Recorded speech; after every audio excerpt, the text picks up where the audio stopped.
19S, un año después, la Tierra grita. Irak, 7.3. Pues se ha reportado un sismo de 7.6 en la escala de Richter. Honduras, 7.6. Está temblando, gente, está temblando. ¡Acá hay un terremoto! Perú, 7.1. When an earthquake as large as the one today hits off Alaska, Alaska, 7.9. the tsunami warning that Whitmore sent out reached AIDAC, where residents had already... Papúa Nueva Guinea, 7.5. Indonesia, 7.0. Sismo de magnitud 8.2 se registra cerca de las Islas Fiji. Islas Fiji, 8.2.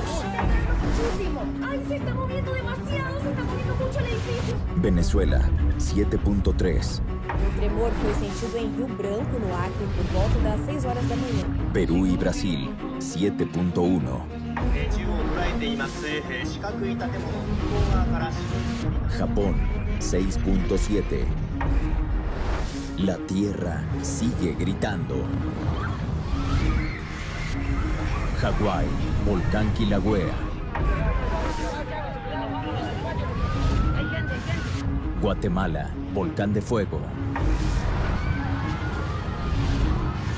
Islas Galápagos, volcán La Cumbre.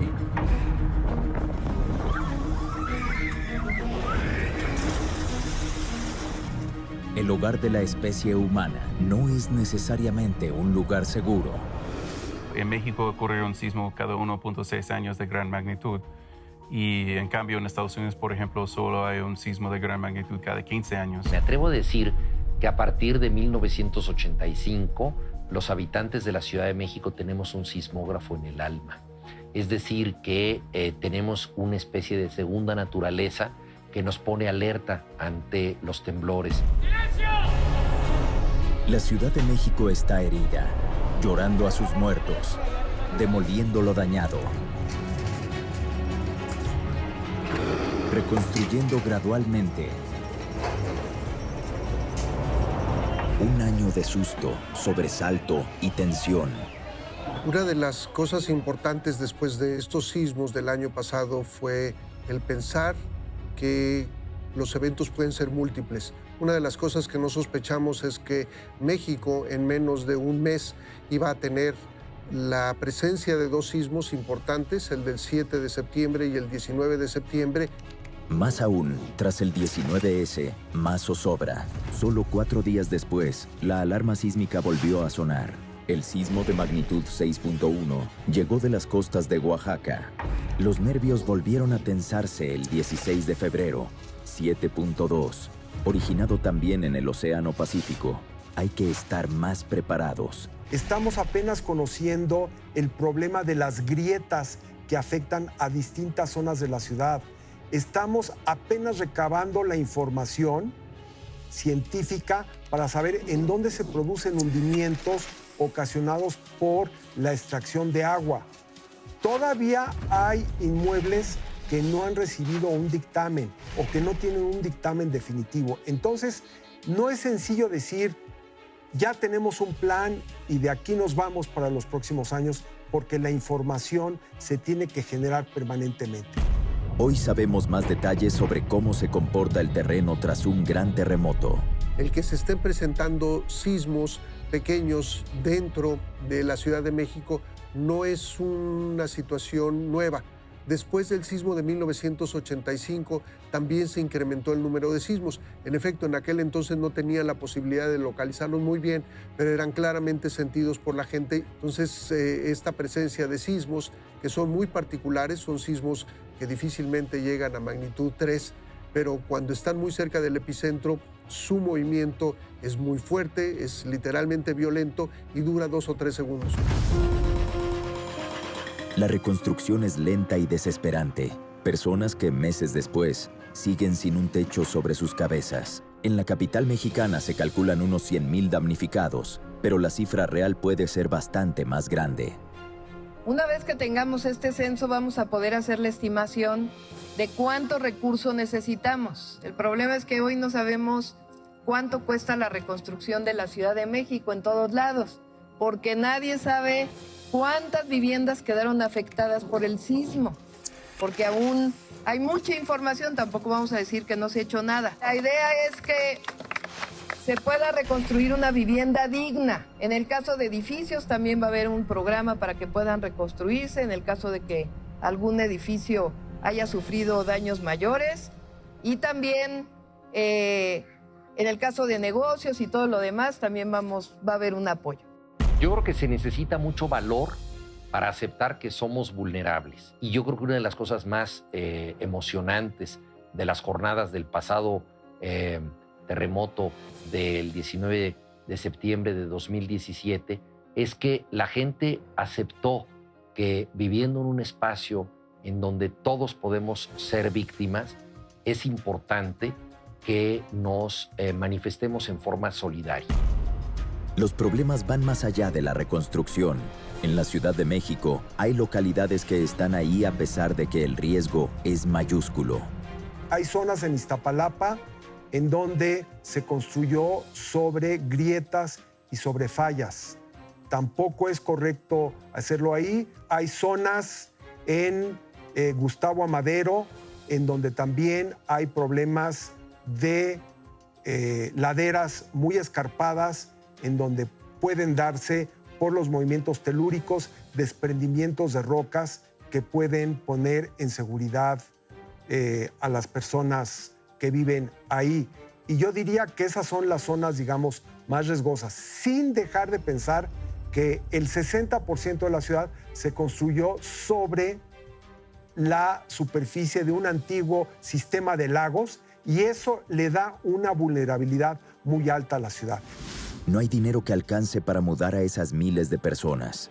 El plan de reordenamiento urbano tendrá que ser gradual, planear y reglamentar los nuevos asentamientos humanos, reforzar los reglamentos de construcción, crecer con orden y manera segura y sustentable. Oaxaca, el estado más golpeado desde el terremoto más fuerte en un siglo, el 7S.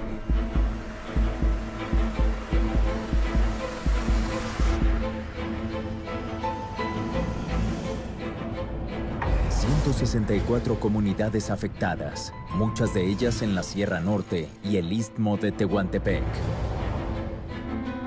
Zonas Mije y Bajo. Mije que organizaron de inmediato el tradicional tequio, como llaman a la faena o trabajo colectivo, costumbre prehispánica que todo habitante de un pueblo debe cumplir en beneficio de su comunidad. Utilizan lo tradicional, adobe, hojas de palma y otros materiales de la región. Pero hubo comunidades donde colapsó también la infraestructura, el drenaje, el agua potable o la electricidad. Levantarse es doloroso, reconstruir tortuoso. Pero aquí, el arraigo, los usos y costumbres son la base de todo.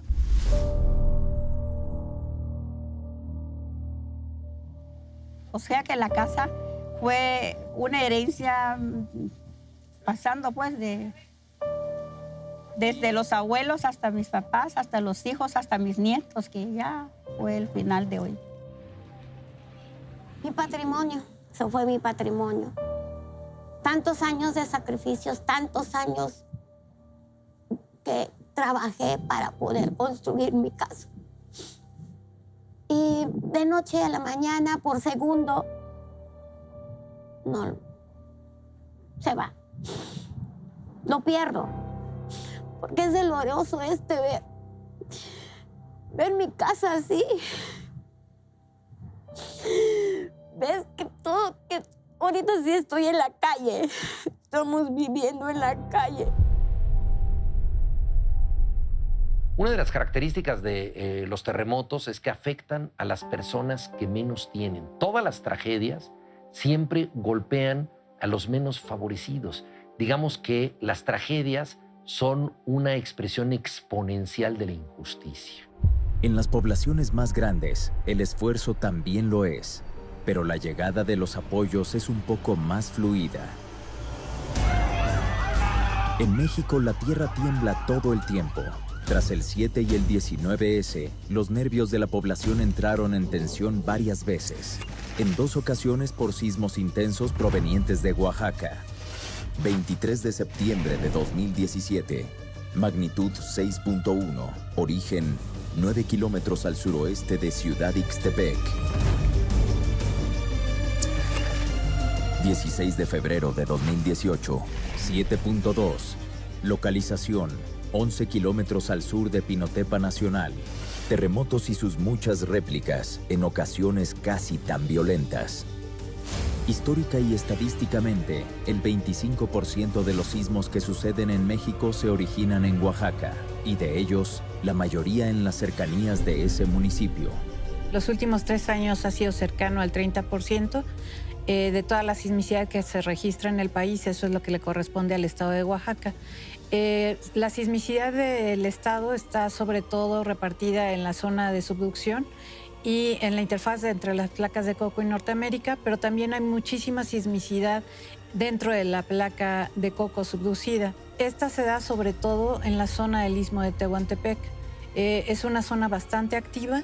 Se presenta sismicidad a gran profundidad, más de 50 kilómetros, y en particular finales de 2017 y este año 2018 ha tenido un incremento muy considerable en la estadística debido al gran sismo del 7 de septiembre. En Pinotepa Nacional viven 50,000 personas. Tiene poblaciones de 1,000 a más de 2,000. La cabecera es una ciudad con más de 29,000 personas. Todas saben que aquí una tragedia es latente, pero asumen ese riesgo como parte de su realidad. En Pinotepa Nacional es una zona donde se presenta mucha sismicidad. Hay un periodo de recurrencia que no es exacto, pero es aproximado, de 30 años en la que se pueden presentar sismos de magnitudes mayores de 7.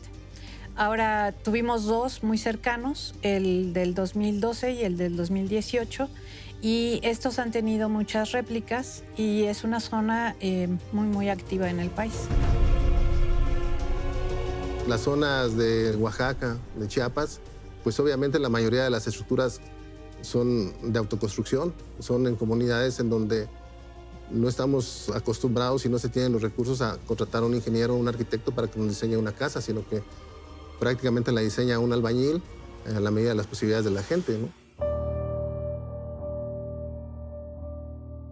Florencia Enríquez Ortiz, jueves 7 de septiembre a las 11:45 de este terremoto,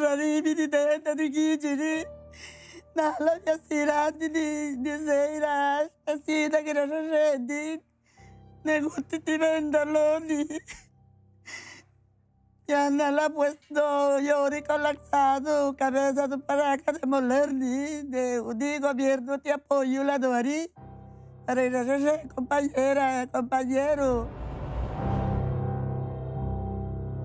El arraigo de los pueblos originarios a sus tierras es ancestral. Mover poblaciones enteras a lugares más seguros no es viable desde diversos puntos de vista, el económico y el cultural para empezar. Pero sí hay casos específicos. En muchos casos esto va a significar, por ejemplo, que hay que reubicar a ciertos grupos de pobladores que están en lugares altamente peligrosos. Hay lugares a los que pertenecemos. Yo digo que uno es del lugar en donde está dispuesto a recoger la basura y los desperdicios. Yo creo que el terremoto nos dio una gran identidad. Juchitán es uno de los municipios con más daños por el sismo de mayor magnitud en un siglo, el del 7 de septiembre de 2017, porque es de los más cercanos al epicentro. Aquí viven más de 98,000 personas. De ellas, más de 75,000 son indígenas. Un año después, el trago sigue siendo muy amargo. Las fiestas patronales de mayo fueron canceladas, signo de que no hay espacio para la celebración y de que la fe está decaída. Que quieran ayudar aquí al istmo de Tehuantepec, Juchitán, en donde sufrimos el terremoto. Hemos pasado por una cosa realmente terrífica y necesitamos la ayuda de todos. Pero esa sacudidera que nos dio es terrible. Aquí tenemos vecinos que fallecieron. La señora que está allá atrás vendía pan bajo los escombros. Ella, su hija y la nieta. Logramos sacar la hija la nieta, pero ella ya no porque falleció. El señor Martín, el talabartero, ya ese guarache, falleció al instante. Varios muertos aquí alrededor, pues. La emergencia en Oaxaca se extendió a 41 municipios, en Chiapas en 118. Por el sismo del 19S, 5 municipios en Guerrero, 112 en Puebla y 33 en Morelos. Todas esas declaratorias ya se dieron por concluidas. El gobierno federal establece que la situación anormal que generó ese fenómeno natural ha disminuido a niveles aceptables y la capacidad de respuesta del gobierno estatal se ha reforzado con los apoyos proporcionados. El esfuerzo sigue. ¿Por qué tiembla?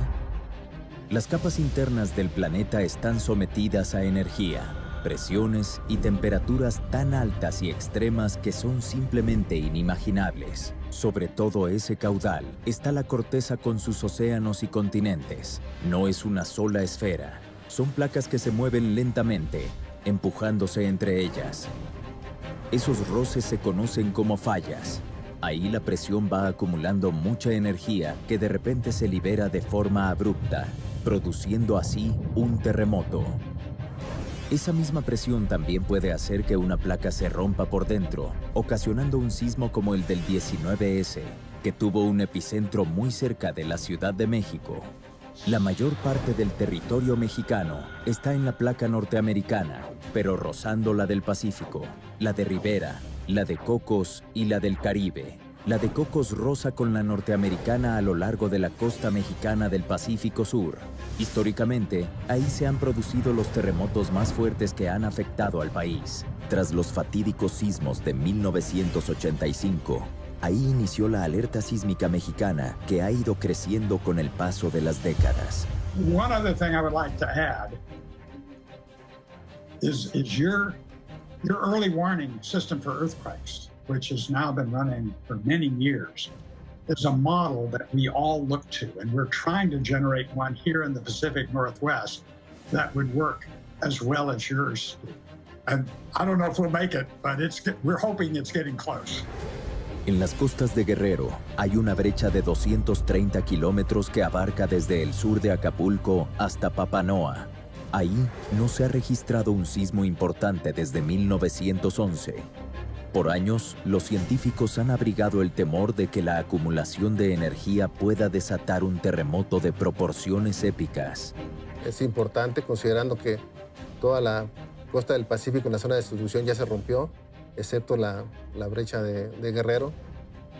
Sin embargo, el Sismológico Nacional empezó en 1910 y a partir de ahí es cuando se tienen registros prácticamente instrumentales de los sismos. Sin embargo, no se sabe antes de 1911 cuándo sucedió el rompimiento previo a ese sismo en la brecha de Guerrero. Es decir, no se puede establecer un periodo de recurrencia exacto. Se sabe que van más de 100 años que no se rompe, pero hacia atrás no se sabe cuánto duró en romperse. Pero estudios recientes arrojan nueva información. La zona de la brecha de Guerrero parece presentar otros fenómenos que antes era imposible estudiar porque no se contaba con la tecnología a nivel mundial. Hoy en día el desarrollo de GPS de alta precisión, de sismómetros de muy alta resolución, han permitido darnos cuenta que ocurren otros fenómenos que no solo son los sismos regulares como los conocemos, sino otro tipo de eventos que se conocen como sismos silenciosos o de deslizamiento lento y otros que se llaman tremores tectónicos. Todos ellos están agregando a la ecuación de cómo se da el fenómeno sísmico y estos parecen estar explicando el por qué no se ha dado un sismo importante o de magnitud considerable en la zona de la brecha de Guerrero.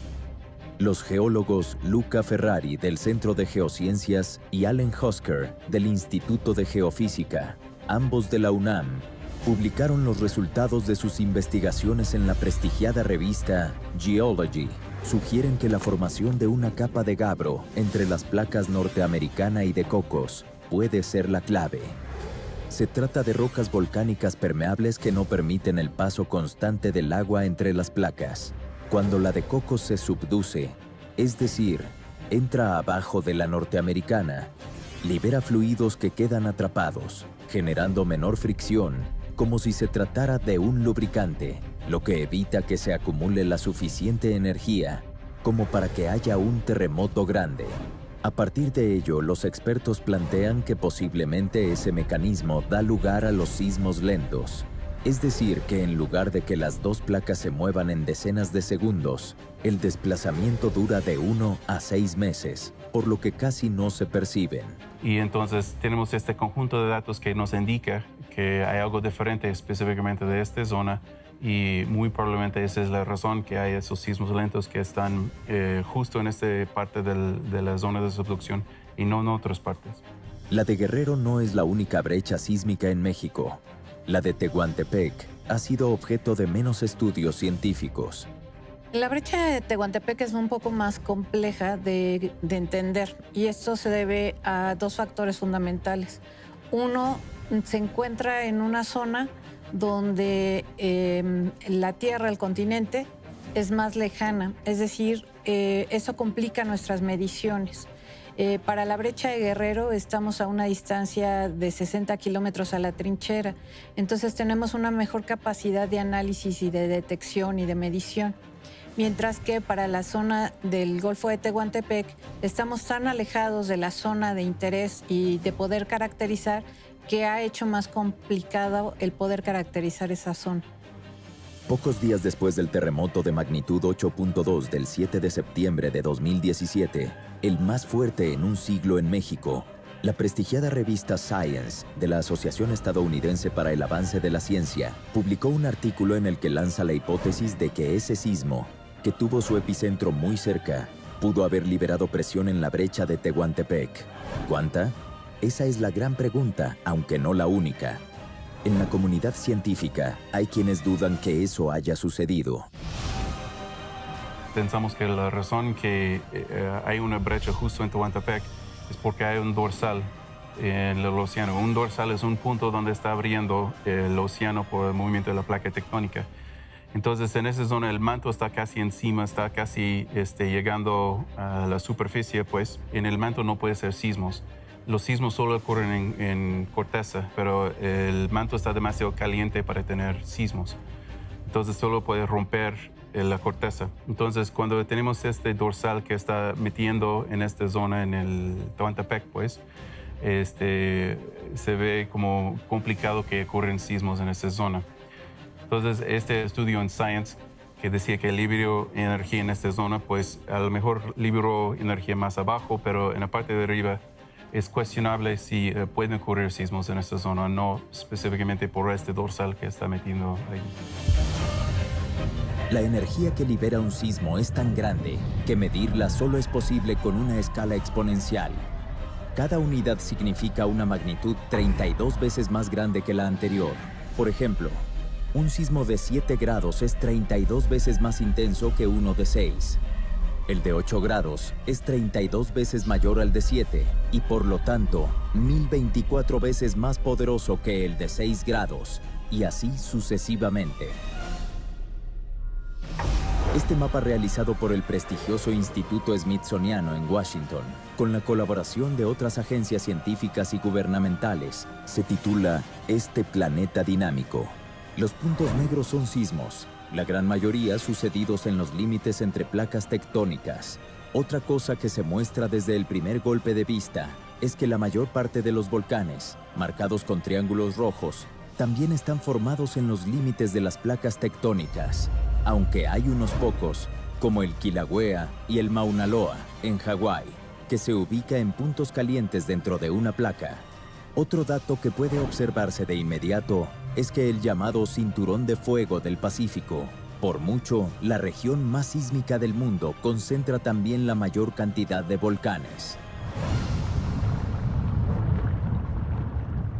Los volcanes se deben a que en donde las placas interactúan una con otra y chocan y una se monta encima de la otra, la fricción, el hecho de que la placa se está hundiendo y calentando, todo eso es lo que produce que haya fusión parcial de las rocas para generar el magma y se generen los volcanes. De ahí que los volcanes están en las zonas de subducción y esas zonas de subducción donde una placa se mueve con respecto a la otra es donde se producen la mayoría de los sismos. De ahí que en estos mapas lo que se ve es precisamente eso, la distribución de los sismos y la distribución de los volcanes coincide, porque es donde están chocando una placa con otra. Las investigaciones del profesor Ken Rubin, geólogo y geofísico en la Universidad de Hawái, dicen que el vulcanismo está asociado con dos de los tipos de placa, los márgenes divergentes y convergentes.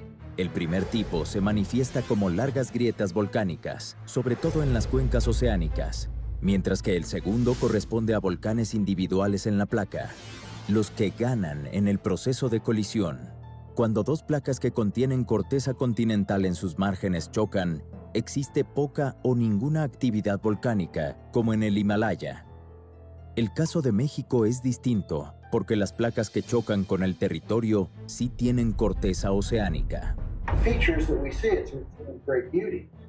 But it also warns us that this great beauty has come about by very, very powerful tectonic forces, which man cannot even mimic closely. So all we can do is enjoy the beauty and really monitor all of these phenomena so that we can warn people and everybody can be prepared. México, en la zona sur, en la costa sur, hay una zona donde hay una subducción. La placa de Cocos bajo el océano se está hundiendo por debajo de la placa de Norteamérica. Esto produce que cruzando México, aproximadamente a los 19 grados de latitud, tengamos toda una serie de volcanes que son los que forman el eje neovolcánico transmexicano. Nos tenemos que acostumbrar al hecho de que vivimos en una región volcánica. En México hay cerca de más de 40 volcanes activos o que se consideran activos. Sin embargo, hay que tomar en cuenta también que las zonas en donde hay volcanes también son zonas muy fértiles. Debido a ello, la mayor parte de la población del país vive cerca o dentro de este eje neovolcánico. En ese eje hay colosos como el Volcán de Fuego de Colima, el Nevado de Toluca, el Popocatépetl, el Iztaccíhuatl o el Pico de Orizaba, pero también cientos de otros más pequeños, unos activos, otros extintos. En todo el territorio nacional se cuentan más de 2,000 volcanes distintos. De estos, y a partir de un análisis que hemos hecho en el CENAPRED, hemos identificado que hay al menos 46 que podemos considerar activos, puesto que han tenido erupciones en los últimos 10,000 años. Si consideramos todos los volcanes que acabo de mencionar, pues estaríamos hablando de quizás la mitad de la población del país, que está a menos de 100 kilómetros de algún volcán activo. Si las placas tectónicas son el origen de los volcanes y los terremotos, ¿puede un sismo desencadenar una erupción volcánica o una erupción ocasionar un sismo? El sismo del año pasado, el 19 de septiembre de 2017, su epicentro se localizó a solo 120 kilómetros de la Ciudad de México. Si nosotros nos ponemos a razonar dónde es esto, estamos hablando prácticamente donde terminan las faldas del volcán Popocatépetl. Prácticamente ahí fue el epicentro. Fue una distancia bastante corta. Lo primero evidente es que un terremoto de gran intensidad puede causar el mismo efecto que agitar una bebida gasificada. Podemos imaginar que tengo una coca y voy a mover la coca de repente y quiero abrirlo y ya se libera aire. Es la misma idea en un volcán. Si tengo un sismo que está al lado y se mueve las ondas sísmicas y se mueve el volcán, libera también libera la magma y el aire. Entonces ya puede ser que haya una actividad en el volcán por el movimiento de un sismo. Ese no siempre ocurre, pero se han visto que sí ocurre en algunos casos. ¿Pero puede suceder mucho más que eso? Nosotros consideramos que sí, este hecho de la afectación de grandes sismos en la reactivación de volcanes no se da en todos los volcanes. El volcán tiene que estar en una condición que podríamos nosotros llamar crítica o preparada para poder reaccionar ante el paso de las ondas sísmicas. En el caso muy particular de los dos volcanes activos en la actualidad en México, que son el Volcán de Fuego en Colima y el Volcán Popocatépetl, que tienen un seguimiento constante, las 24 horas se están monitoreando estos volcanes, pues los vemos y checamos cuando han ocurrido estos sismos. Con mucho cuidado estamos vigilando todavía más el comportamiento. Observamos que para el Popocatépetl en el sismo, un sismo que ocurrió el 15 de junio de 1999 en la región de Tehuacán, un sismo con magnitud 7, de alguna forma muy parecido al sismo del 19 de septiembre del año pasado. El volcán comenzó a tener un comportamiento sísmico que no habíamos observado en toda su actividad desde el año de 1994. En busca de respuestas, hagamos las preguntas. El informe anual del Comité Científico Asesor sobre el Volcán Popocatépetl explica que en 2017 aumentaron en 558% los sismos volcanotectónicos. Se registraron 757, mientras que el promedio entre 1995 y 2016 fue de 155.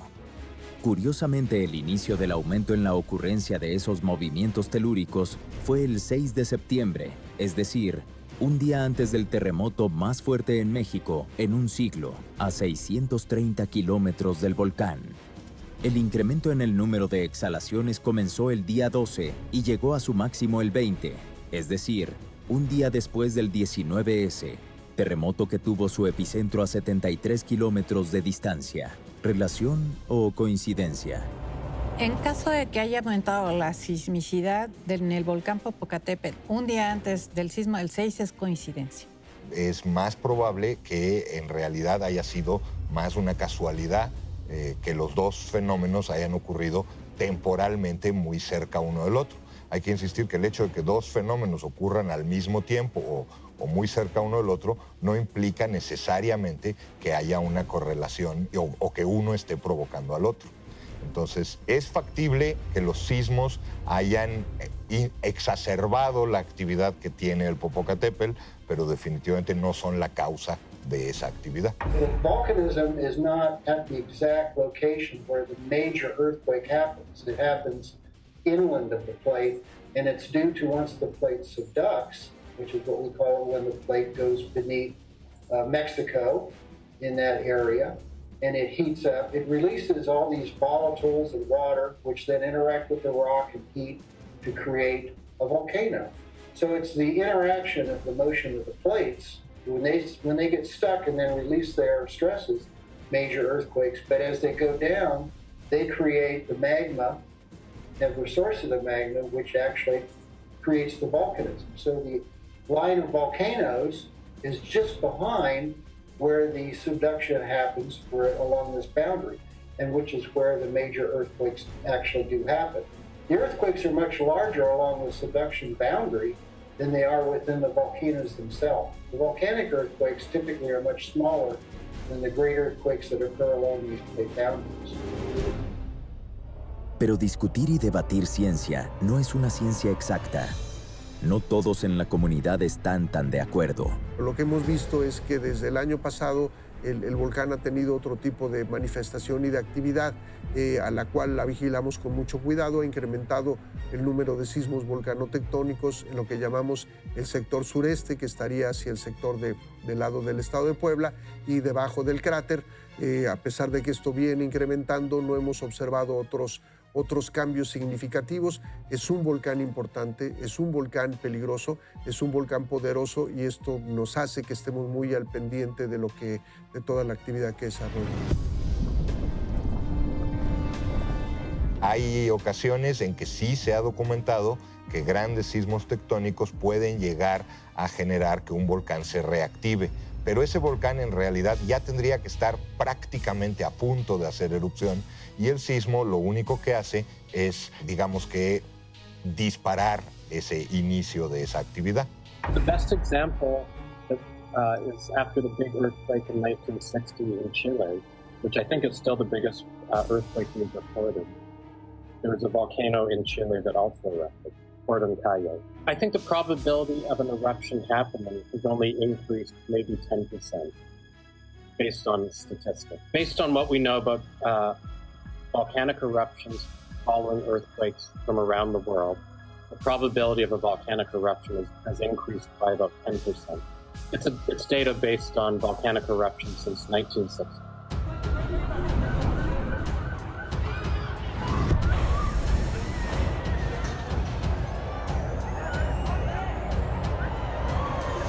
Lo Lo que es claro es que los científicos aceptan que no hay suficientes estudios para documentar con amplitud una relación o disociación clara entre sismos y erupciones volcánicas. The waves passing through a volcanic system will cause, either due to pressure changes or maybe the motion of fluids, will cause additional earthquakes, small ones. But it's a rare case where that actually then leads to a violent eruption. Like I say, worldwide, the statistics there just don't show that occurs very often. But of course, it's possible. Unfortunately, we don't understand the workings well enough to actually draw a direct connection. ¿Y si explotara el Popocatépetl? ¿Qué tan grandes y extendidos serían los daños y la tragedia? Eso depende de la magnitud de la explosión. Pero los especialistas del Instituto de Geofísica de la UNAM tienen sus cálculos y proyecciones. Las entidades más vulnerables son el Estado de México, Puebla, Morelos, Ciudad de México y Tlaxcala, por la caída de grandes cantidades de ceniza. Si trazamos nosotros un radio de 110 kilómetros alrededor del volcán, tendremos entonces una cifra que va entre los 25 y probablemente los 27 millones de habitantes que estamos cerca del volcán y que estaríamos expuestos ante emisiones importantes de ceniza y caída de ceniza de una manera importante. La Ciudad de México tiene afectaciones críticas porque somos una urbanización muy grande, porque esta ceniza puede ser arrastrada si cae en la época de lluvias hacia el drenaje y lastimar o tapar el drenaje. La ceniza es un polvo fino y si cae sobre el pavimento de las calles en una época en donde no haya lluvia, lo que va a hacer es que los vehículos fácilmente se derrapen. Entonces podemos pensar en una situación con una cantidad de ceniza, el caos que puede generarse por accidentes vehiculares. Tenemos condiciones atmosféricas de vez en cuando complicadas en esta ciudad y si le sumamos partículas sólidas de material de ceniza y lo estamos inhalando, pues esto puede también afectar a la ciudadanía. La Ciudad de México, como tenemos por ejemplo también a Puebla, la ciudad de Cuernavaca, Cuautla, y también en Tlaxcala tenemos este tipo de condiciones por la población que ahí existe. En un radio de 15 a 50 kilómetros, hay zonas altamente pobladas que han sido afectadas por las erupciones del volcán en los pasados 2000 años, como Amecameca, Yecapixtla, Cuautla, Zacualpan, Cholula y Atlixco. Tan solo en los 25 kilómetros alrededor del Coloso, viven 380,000 personas.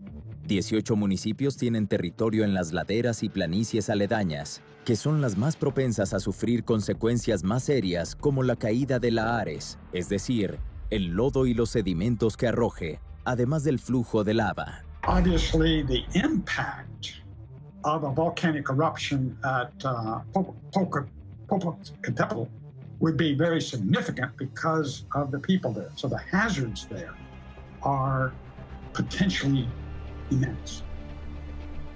But with good monitoring and the geologists knowing what types of eruptions can occur, the risks can be somewhat minimized.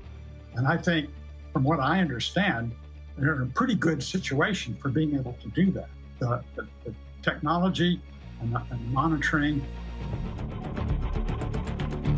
Están planteadas las rutas de evacuación. Se ha hecho un énfasis desde que pasaron los sismos del año pasado que las rutas de evacuación, la ubicación de los albergues y sobre todo la cercanía de los gobiernos municipales con la gente para que ellos entiendan que hay que mantener los letreros que indican la ruta de evacuación, el quitar los topes. En muchas de estas carreteras rurales hay una cantidad importante de topes y se ha hecho el énfasis de que pues, los topes son necesarios, pero que no debemos de tenerlos por todos lados para que en caso de que sea necesaria una evacuación se pueda hacer de manera efectiva.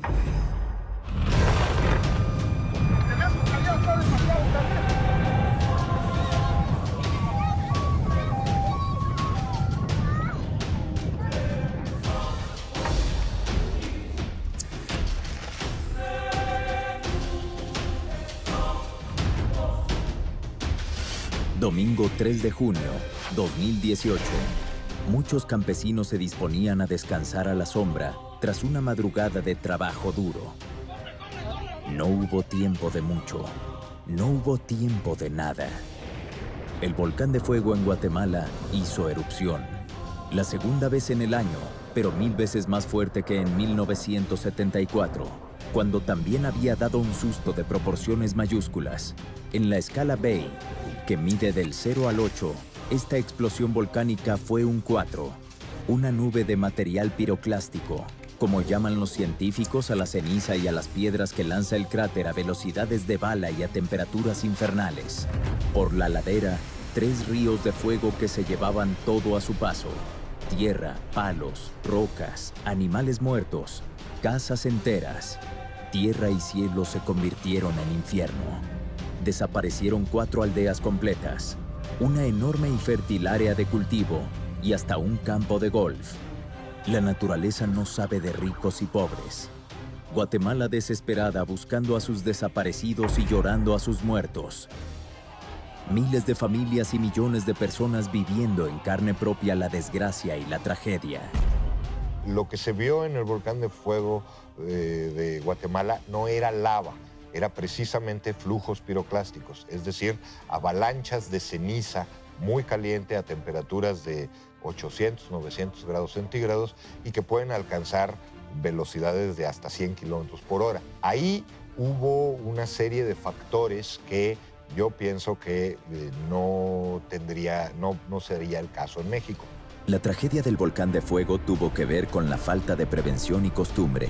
La población estaba habituada a observar todo el tiempo erupciones pequeñas. Cuando llegó una grande, no sabían que sería así. El volcán no estaba monitoreado suficientemente con los instrumentos necesarios.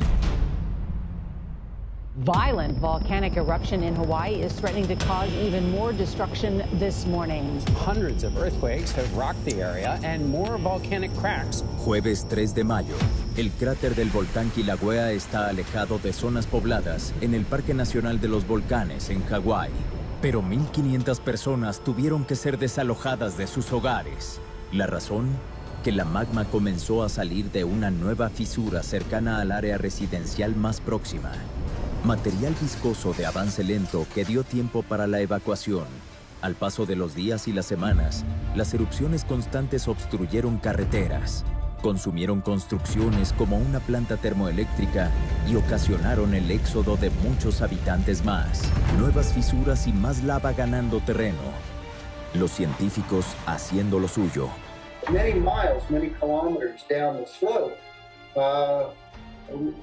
nothing had been happening. Pu'u'o'o, the main vent, then started to collapse, and you could see in the seismicity, once again, earthquakes, a pattern of earthquakes propagating down this rift zone, and then when it got near the Puna area, all of a sudden it broke out. So once again, the earthquakes gave warning that the style of magma was changing, that the magma, which was no longer coming out of the Pu'u'o'o, that was going down what we call the rift zone, which is a system of dikes where the lava moves deep below the earth. And you can see it in the earthquake pattern, and then voila, we have volcanic activity all of a sudden pop out of the ground, many, many kilometers from where it had happened before.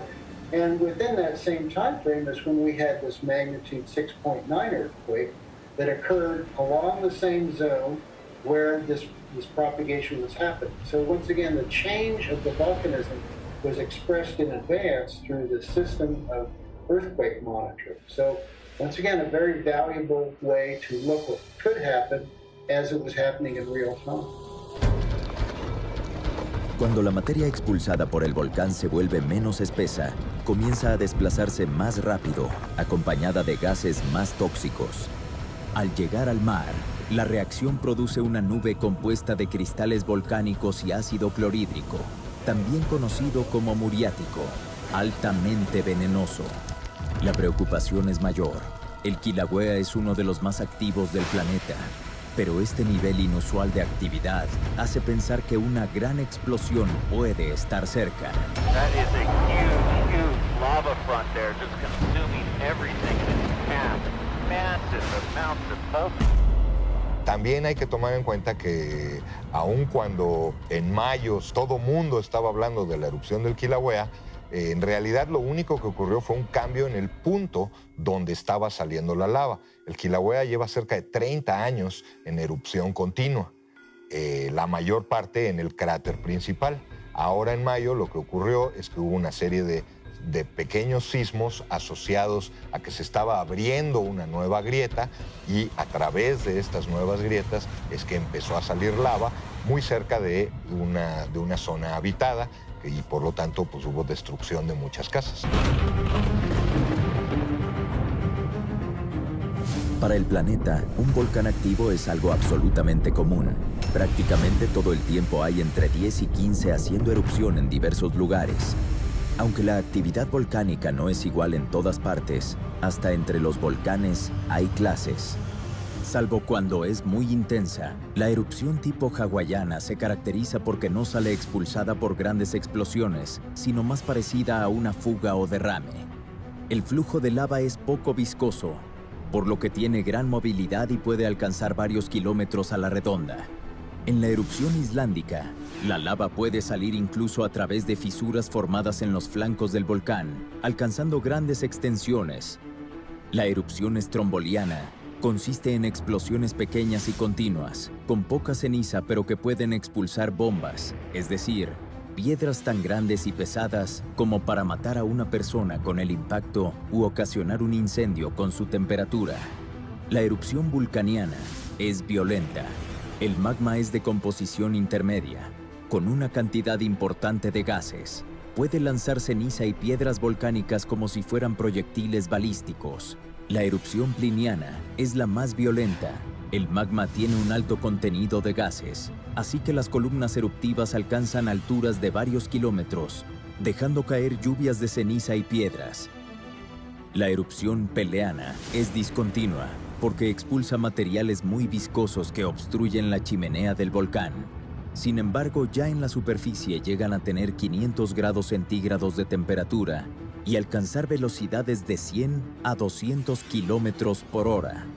La escala Bay es el índice de explosividad volcánica que mide la magnitud de las erupciones. Considera la fuerza, la altura, la cantidad de material sólido que expulsa, etc.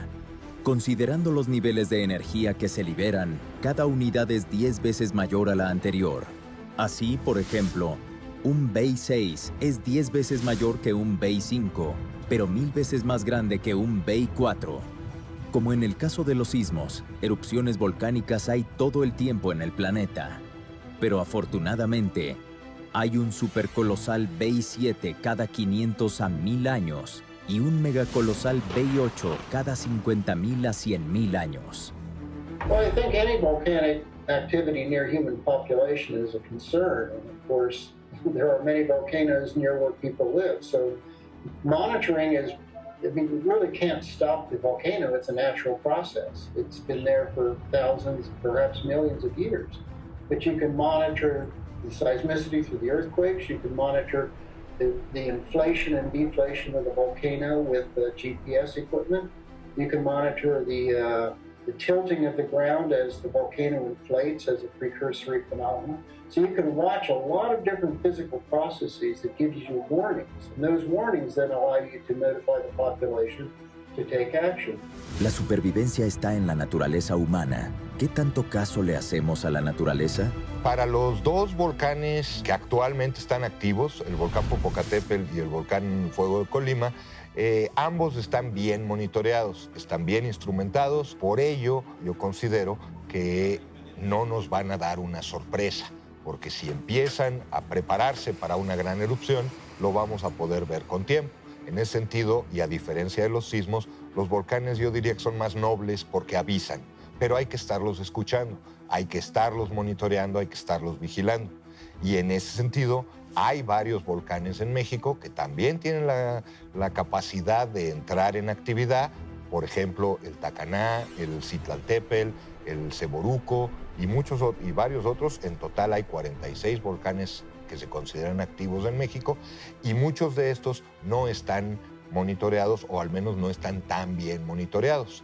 Entonces, habría que instrumentar estos volcanes y estarlos vigilando para que no nos den una sorpresa algún día.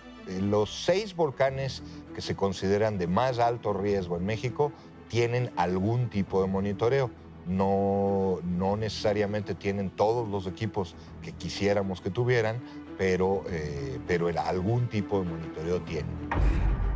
La cultura de la prevención salva vidas. Un volcán cerca avisa con tiempo. Un sismo con muy poco. Si acaso y con la tecnología necesaria, segundos. Hay que estar siempre conscientes, hay que estar prevenidos, hay que hacer caso a las autoridades, a los simulacros, a los eventos que se programan para estar conscientes de la alarma sísmica. Eso es en cuanto a la sociedad, estar prevenidos. En cuanto a las autoridades, bueno, que apliquen los reglamentos de construcciones, que estén al pendiente y que exijan la aplicación de los reglamentos de construcciones. De nada serviría un reglamento de construcciones si este no se lleva a la práctica o se desvía su aplicación. Pues una de los cambios que observamos del año pasado, que solo nos enfocábamos a la parte de Guerrero, la brecha de Guerrero, y que hemos estado esperando potencialmente un sismo importante, porque el último ocurrió en el año de 1911. Lo que hemos aprendido es que si nos enfocábamos solo a Guerrero, tuvimos un sismo en la región de Tehuantepec, tuvimos un sismo en la región de Puebla, Morelos, y que ahora pues, nos debe de importar la región de Tehuantepec. Hay zonas en donde no ha temblado en ese lugar, hay otras zonas cerca también de la Ciudad de México en donde no hemos tenido sismos importantes. Hablamos ahora de la zona de Acambay, en la parte norte de la Ciudad de México. Hay una zona en este lugar, en 1912, se presentó un sismo importante, el sismo de Acambay, con magnitud 7, en donde los recuentos históricos nos dicen que hubo afectaciones en los cuarteles de la Ciudad de México. Entonces podemos hacer una correlación con el sismo del 19 de septiembre del año pasado, y lo que resumiríamos es que vivimos en un país sísmicamente activo.